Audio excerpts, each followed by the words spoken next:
Hey everyone, the luxurious steak I ordered has arrived, and it's the top tier. Let's enjoy this top tier steak together, all of us mom buddies. Zara swiftly snatched the top tier steak I had ordered as if it was hers, ignoring me and striding off towards the living room. I followed her into the living room to find 8 other mom buddies gathered there, including Zara and me. That made 10 of us. But just yesterday, Zara had clearly said, enough for 9. I only have enough for 9. As I tried to explain, Zara cut me off.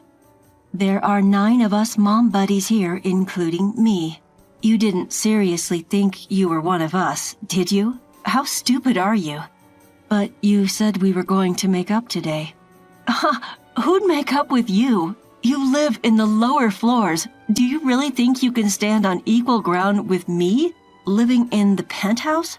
Hey everybody, did you hear that? This woman seems to be getting a little confused, don't you think?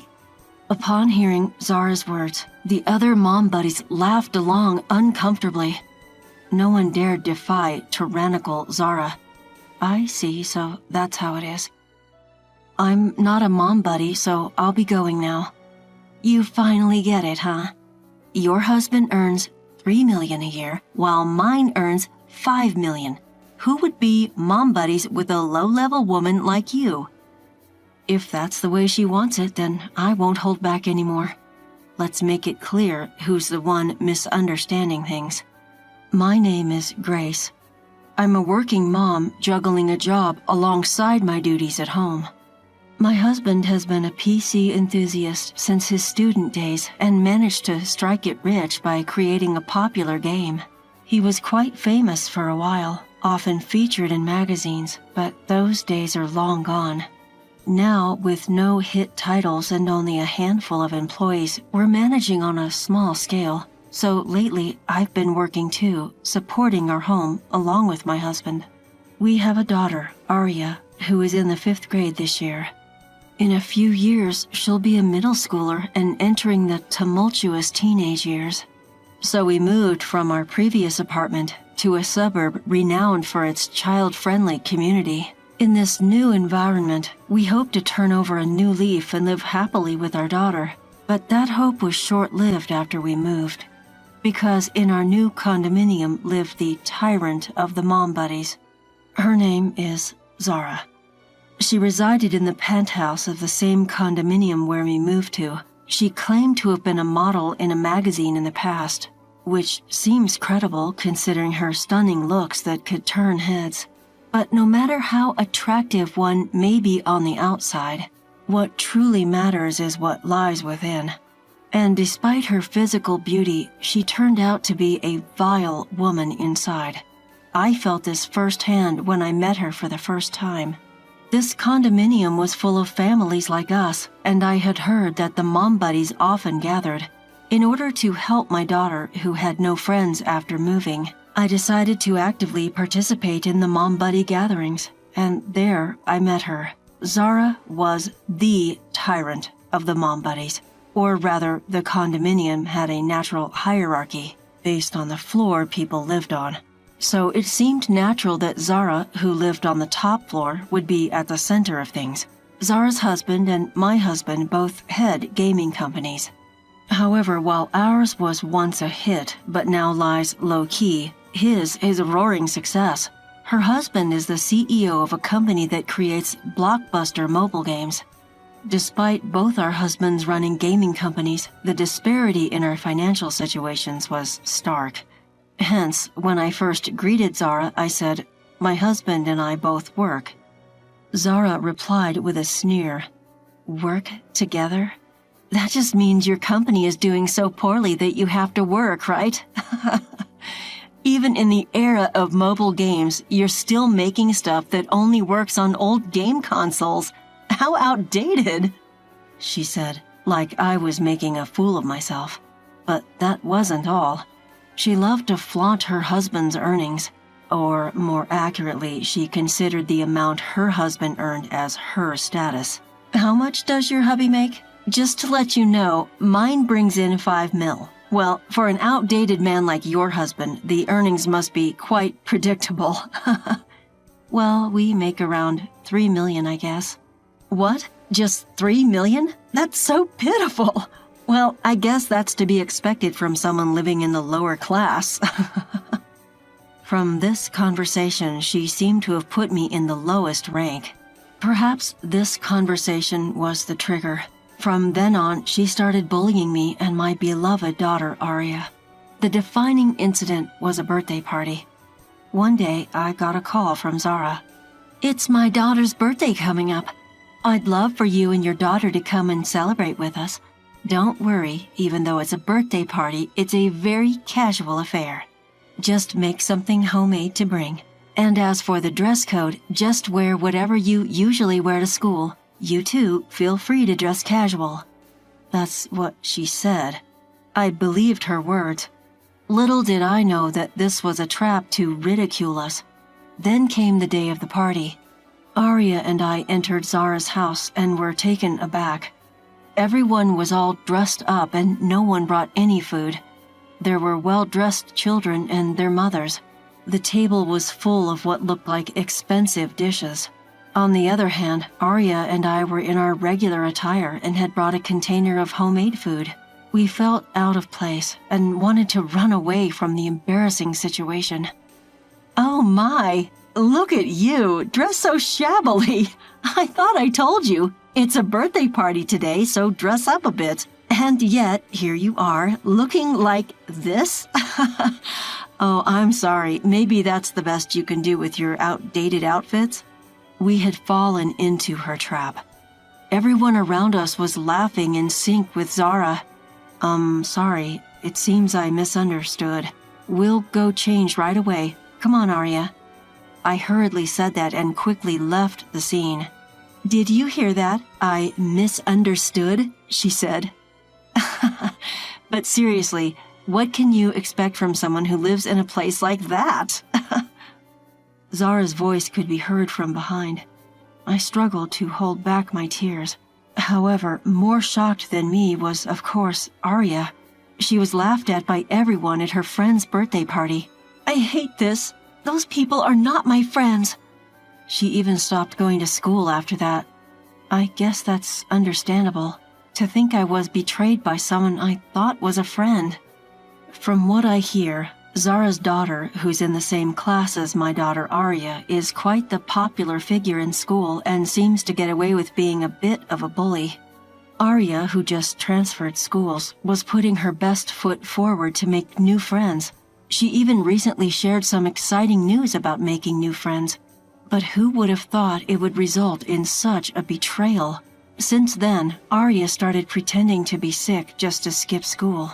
I feel the responsibility lies with me for not confirming with the other mom buddies at the time. So I decided to just step back until Aria recovers from this emotional setback. But when a child is absent from school for a week citing illness, it raises eyebrows. Maybe that's why. The following weekend, I received another call from Zara. "Oh, sorry about the other day. I seem to have misspoke." Misspoke?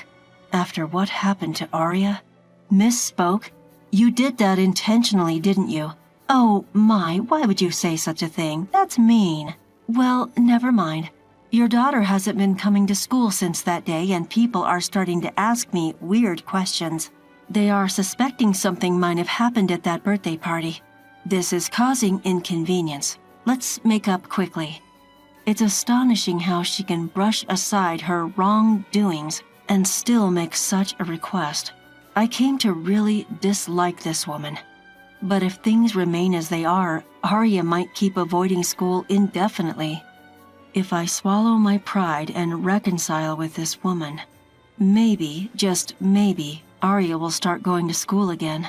All right, let's do it. That's the spirit. Let's have a lunch gathering at my house tomorrow with the other mom buddies. And let's reconcile there. Clearly say in front of everyone that nothing happened that day and your daughter not coming to school has nothing to do with the birthday party. All right, I'll do as you say. And, since it's a lunch, we can't not have food, right? You should order takeout from that high-end steak place I mentioned. Make sure it's for 9 people and the best they have. Absolutely the best. Understood? How thick-skinned and shameless can one get? Biting back my anger, I confirmed and quickly hung up. It's all for Arya. If this helps Arya regain her spirits and go back to school. That's what I kept telling myself as I headed to the Mom Buddies gathering the next day. Welcome. Did you bring the top quality steak I asked for? The moment I opened the front door, this was the first thing she said. Is she really interested in making up? At this point, I had a bad feeling about this. I brought enough for exactly 9 people. Good job. Hey, everyone, the high-end steak I ordered has arrived. And it's the top quality one. Top quality steak. Let's all enjoy it together, Mom Buddies. Zara took the premium steak from me as if snatching it away and acting as if she arranged it all, ignored me and moved to the living room. Following her to the living room, I saw 8 other Mom Buddies. Adding Zara and myself to these 8 Mom Buddies, it should total to 10 people. But Zara clearly said for 9 people yesterday. I only brought enough for... Before I could clarify with Zara, she interrupted. There are 9 of us Mom Buddies here, including me. You thought you were one of us? Are you kidding? But I thought we were making amends today. Who said we were making amends with you? You think you, living in the lower level, can match me, living in the penthouse of a condominium? Did all you hear that, guys? This woman is delusional, right? As Zara said that, the other Mom Buddies around gave forced smiles in agreement. No one could go against Zara, the tyrant. So that's how it is. Well, it seems I'm not a Mom Buddy. I'll be going then. Finally, you got it. Your husband earns $3 million a year. Mine earns $5 million a year. Who'd want to be Mom Buddies with someone as low level as you? If that's how she wants it, there's no more holding back. Let's clear up who's really deluded. I headed home and immediately went to our company, the company that my husband and I co-run. That day, Zara and her husband came to our house. As I opened the door, Zara's husband began to apologize profusely. I'm really, really sorry about this. We'll do anything to apologize. Please, please don't cancel the collaboration.